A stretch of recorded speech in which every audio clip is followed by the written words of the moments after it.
సముద్రాన్ని దాటి సీతమ్మను వెతుక్కుంటూ వానరవీరుడు హనుమంతుడు లంకలోకి ప్రవేశించాడు.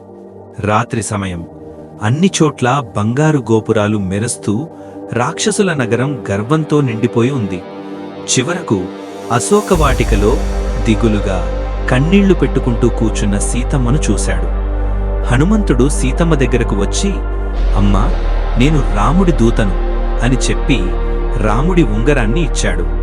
సీతమ్మ కళ్ళలో ఆశకాంతి మెరిసింది. కాని హనుమంతుడు వెనక్కి వెళ్లే ముందు లంక బలాన్ని తెలుసుకోవాలని నిర్ణయించుకున్నాడు. అశోకవాటికను ధ్వంసం చేశాడు. రాక్షస సైన్యాన్ని ఓడించాడు. చివరకు అతన్ని పట్టుకుని రావణుడి సభలోకి తీసుకెళ్లారు. రావణుడు కోపంతో మండిపడుతూ అడిగాడు, ఎవరు నువ్వు? హనుమంతుడు గర్వంగా చెప్పాడు, నేను రాముడి దూతను.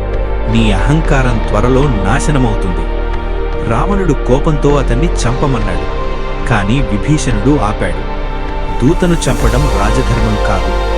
అప్పుడు రావణుడు మరో ఆజ్ఞ ఇచ్చాడు, ఈ వానరుడి తోకకి నిప్పు పెట్టండి. రాక్షసులు ఆనందంగా హనుమంతుడి తోకకి బట్టలు చుట్టి నిప్పు పెట్టారు. కాని వారికి తెలియదు, అది వారి వినాశానికి ఆరంభమని. హనుమంతుడు తన రూపాన్ని విస్తరించాడు. అగ్నితోకతో గాలిలో ఎగిరాడు. లంక అంతటా మంటలు వ్యాపింపజేశాడు. బంగారు లంక అగ్నికి ఆహుతైంది. ప్రజలు పరుగులు తీశారు. రాక్షసులు భయంతో కేకలు వేశారు.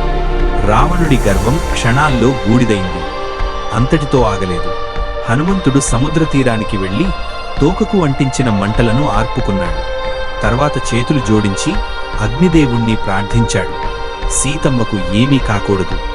తిరిగి అశోకవాటిక చేరుకుని సీతమ్మ సురక్షితంగా ఉందని తెలుసుకున్నాడు.